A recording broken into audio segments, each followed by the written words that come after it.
Good morning students. BEd first year के paper contemporary India and education के अंतर्गत आज हम देखने वाले हैं कि अधिगम वातावरण की गुणवत्तापूर्ण बनाने के उपाय क्या हैं। गुणवत्तापूर्ण बनाना, क्योंकि जब हम गुणवत्तापूर्ण शिक्षा की बात कर रहे हैं, शिक्षा में गुणवत्ता की बात कर रहे हैं, तो निश्चित है कि शिक्षा में गुणवत्ता लाने के लिए हर पक्ष पर हमें कार्य करना होगा। तो हम इससे पहले इसके बारे में, इसके संकेतकों के बारे में पढ़ चुके थे कि शिक्षा में सुधार के लिए क्या उपाय किए जा सकते हैं। अब आता है अधिगम के लिए, क्योंकि अधिगम जब तक गुणवत्तापूर्ण नहीं होगा तब तक शिक्षा में गुणवत्ता नहीं लाई जा सकती है। इसीलिए अधिगम की व्यवस्था में भी सुधार होना बहुत अनिवार्य है। आज इसी के बारे में हम अध्ययन करेंगे। अधिगम वातावरण, है ना। अधिगम वातावरण में किस तरह से गुणवत्ता लाई जा सकती है, क्योंकि जितना प्रभावी, उपयोगी और कहना चाहिए कि रोचक वातावरण होगा, बालक उतना अच्छा सीख सकेगा। अर्थात वातावरण को जो है अधिगम जो है गुणवत्ता, वातावरण में गुणवत्ता लाने के लिए किस तरह के प्रयास किए जा सकते हैं। तो सबसे पहला है बाहरी वातावरण का ज्ञान।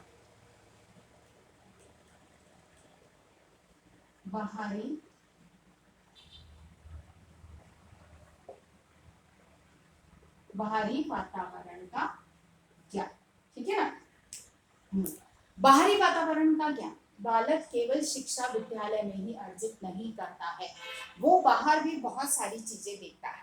विद्यालय के बाहर बहुत सारी चीजें देखता है, बहुत सारे प्रश्न उसके मन में आते हैं, और गुणवत्तापूर्ण शिक्षा का यानी कि अधिगम में गुणवत्ता लाने के लिए ये बाहरी वातावरण भी अपनी भूमिका निभाता है। अब बाहर से बालक ने कुछ देखा, उसके मन में जिज्ञासा हुई, प्रश्न आया, उसने आकर विद्यालय में अध्यापक से पूछा। अब अध्यापक का दायित्व है कि वो बालक को उससे संबंधित, चाहे वो विषय वस्तु से संबंधित नहीं भी है, तब भी उसकी जिज्ञासा को बहुत प्रभावी ढंग से हल करे, समाधान करे, उसकी जिज्ञासा को शांत करे, यानी कि उसके प्रश्न का सही और यथोचित जो है उत्तर उसे प्रदान करे, जिससे कि जो चीज उसने वहां सी देखी है, उसमें जो जिज्ञासा उत्पन्न हुई है, तो उसकी जानकारी उसे प्राप्त हो सके, और आज भविष्य में भी और ऐसी कभी कोई चीज देखता है तो वो पूछने में झिझके नहीं। अगर प्रथम बार में शिक्षक डांट के उसको चुप कर देता है, तो ये बात मानकर चलिए कि बालक दोबारा उसमें नहीं पूछे, अर्थात उसकी जिज्ञासा, उसकी जो जानकारी जो है वो अधूरी रह जाएगी। फिर हम कहेंगे कि शिक्षा में गुणवत्ता आनी चाहिए, तो वो संभव नहीं है। इसीलिए अधिगम में के लिए जो बालक बाहरी वातावरण से भी जो कुछ प्रश्न उसके मन में आते हैं, उनका समाधान भी शिक्षक के द्वारा कक्षा में बड़े उत्साह के साथ में और बड़े सहयोगी सहभागिता के साथ में हल करना चाहिए। दूसरी बात आती है उपकरणों की उपलब्धता।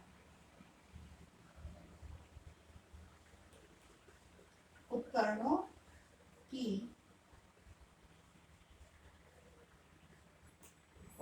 की उपलब्धता, यानी कि विद्यालय में जितने संभव है सभी उपकरण उपलब्ध होने चाहिए अधिगम के लिए।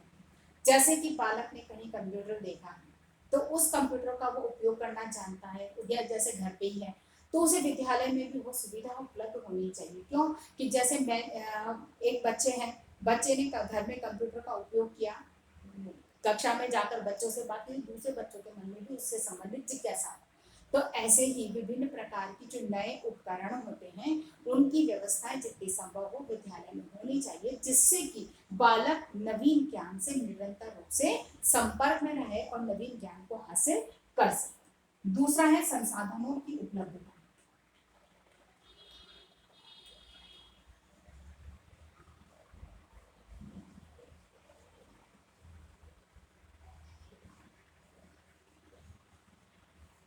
संसाधनों की उपलब्धता से क्या तात्पर्य है? संसाधनों की उपलब्धता से तात्पर्य कि विद्यालय के अंतर्गत सभी संसाधन उपलब्ध होने चाहिए, चाहे वो मानवीय संसाधन है, चाहे भौतिक संसाधन। मानवीय संसाधन यानी कि अध्यापक, विद्यालय के कार्य को सुचारू रूप से चलाने के लिए अन्य जितने कर्मचारियों की आवश्यकता है, सबकी सुव्यवस्थित ढंग से व्यवस्था होनी चाहिए। ऐसा नहीं कि अध्यापकों की कमी है या अन्य किसी कर्मचारी की कमी है तो उस कार्य को करने के लिए अध्यापक को लगना पड़ रहा है, तो शिक्षण कार्य प्रभावित होता होता है हमारे भारतीय विद्यालयों में सबसे बड़ी कमी इसी चीज की है कि या तो शिक्षकों के पद खाली हैं या जो सहायक कर्मचारियों की जो आवश्यकता होती है वो कर्मचारी नहीं, और वो सारा काम शिक्षकों को करना पड़ता है, और ऐसे में वो शिक्षा प्रभावित होती है, शिक्षण कार्य प्रभावित होता है। इसीलिए सभी, चाहे मानवीय संसाधन हो चाहे भौतिक संसाधन हो, जैसे बाल बच्चों के बैठने के लिए टेबल चेयर है या शौचालयों की व्यवस्था है, बालकों की प्रयोगशालाएं हैं, ऐसे जितने भी संसाधन है सबकी उचित व्यवस्था होनी चाहिए, जिससे कि बालक विद्यालय का वातावरण रोचक बन सके और बालक स्वयं विद्यालय जाने के लिए उत्साहित हो सके। अगला है अभिप्रेरणा।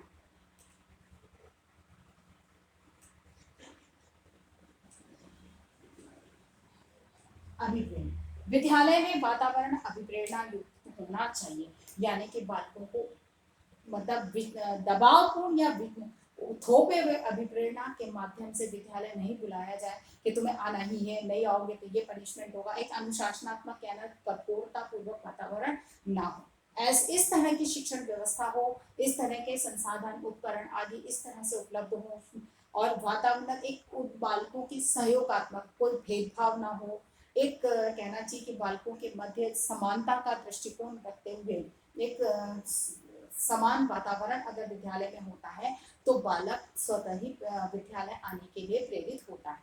फिर बाद में बालक अगर कुछ पूछता है तो शिक्षक उसे डांटे नहीं बल्कि उसको जवाब दे, तो वो भी एक तरह का अभिप्रेरणा है, जिससे कि वो दोबारा कोई जिज्ञासा आती है मन में है तो उसको शांत कर सकता है, उसको पूछ कर और अपनी जो समस्या है उसका समाधान बालक प्राप्त कर सकता है। अर्थात चाहे उपकरणों के माध्यम से हो, बालकों को एक सहयोगी या मित्रवत वातावरण देकर, समानता का वातावरण देके इस तरह की व्यवस्था हो कि बालक स्वयं अभिप्रेरित होकर विद्यालय आए और शिक्षा को अर्जित करने के लिए स्वयं प्रेरित हो, किसी को दबाव डालकर उसे शिक्षित करने की आवश्यकता ना पड़े। नेक्स्ट है शिक्षक का सकारात्मक व्यवहार। शिक्षक का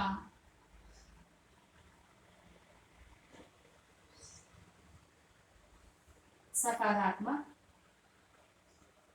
व्यवहार, शिक्षक का सकारात्मक होना बहुत अनिवार्य है। उसे ये नहीं है कि भाई तुम ये कार्य नहीं कर सकते, कठिन है, नहीं हो सकता, कोई बात नहीं, लेकिन तुम कर सकते, तुम्हें थोड़ा एफर्ट की जरूरत, तुम इस कार्य को ऐसे करोगे तो हो जाएगा, यानी कि पॉजिटिविटी होना बहुत जरूरी है।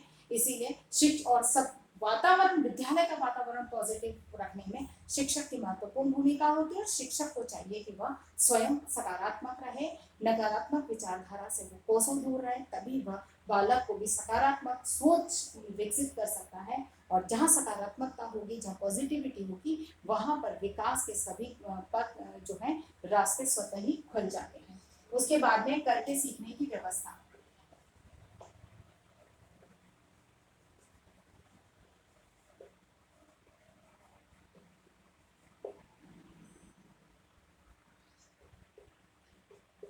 करके सीखने की व्यवस्था यानी कि बालकों को वहां पर स्वयं कार्य करने के समस्त अवसर उपलब्ध कराए जाने चाहिए। ऐसा नहीं कि शिक्षक स्वयं करके दे दे, नहीं, कोई प्रयोग है जैसे कि बालक कुछ कार्य करना चाह रहा है तो शिक्षक उसको सहयोग करे, केवल उसको मार्गदर्शन दे और संपूर्ण कार्य करने के लिए बालक को स्वतंत्र छोड़े, पर हाँ उसका मार्गदर्शन अवश्य करे। इस तरह से ध्यान रखें, उसका पथ प्रदर्शक की तरह खड़ा रहे, जिससे कि उसे किसी तरह का नुकसान न हो, हानि न पहुंचे, कोई दुर्घटना न हो। इसीलिए उस चीज पर ध्यान रखते हुए बालक को स्वतंत्र रूप से कार्य करके और सीखने के समस्त अवसर उपलब्ध होने चाहिए। फिर छात्रों को व्यस्त रखना,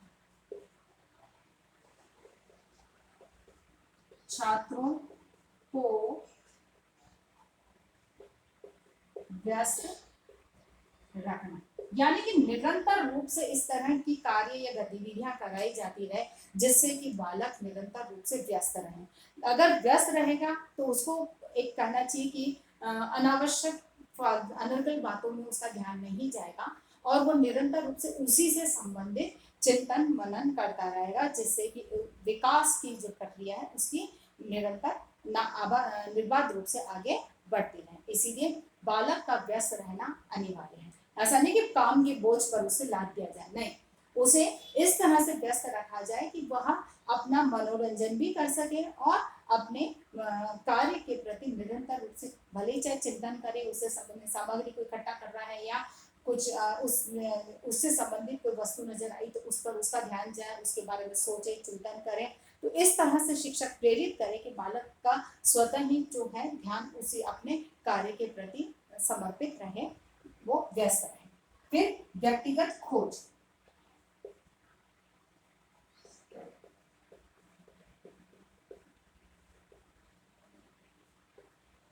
व्यक्तिगत खोज यानी कि बालक को व्यक्तिगत रूप से स्वयं चीजों को खोजने के लिए प्रेरित किया जाए या उसे खोजने के अवसर दिए जाए, जिससे कि बालक में एक खोजी प्रकृति का विकास हो और वो नवीन विचारधाराओं का या नवीन चीजों को सीखने के लिए प्रेरित हो सके। फिर बाद में है सामूहिक क्रियाएं।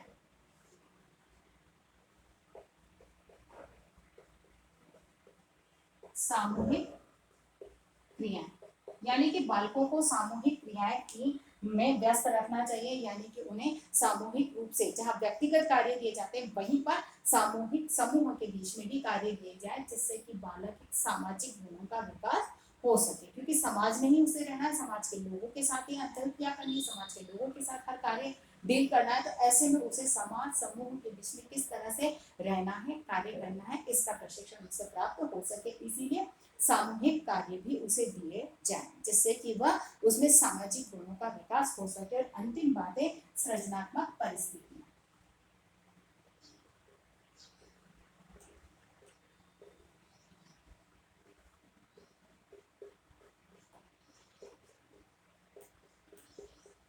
ठीक है, सृजनात्मक परिस्थितियां यानी कि यहाँ पर बालक को कुछ नवीन करने के अवसर प्रदान उपलब्ध हो सके, इसीलिए ऐसा वातावरण निर्मित किया जाए, ऐसी परिस्थितियां उत्पन्न की जाए कि बालक स्वयं जैसे व्यक्तिगत खोज करता है, खोज के आधार पर कुछ नई कार्य करने की जो एक प्रेरणा है उसे प्राप्त होनी चाहिए, जिससे कि उसकी एक हर कार्य के प्रति एक नवीन चिंतन करने की क्षमताओं का विकास हो सके। तभी एक शिक्षा में गुणवत्ता का वातावरण या गुणवत्ता अधिगम में गुणवत्ता लाई जा सकती है। आशा करती हूँ कि मेरी आज की बात आपको समझ में आई होगी। इसी के आधार पर आपको एक प्रश्न करना है, अधिगम में गुणवत्ता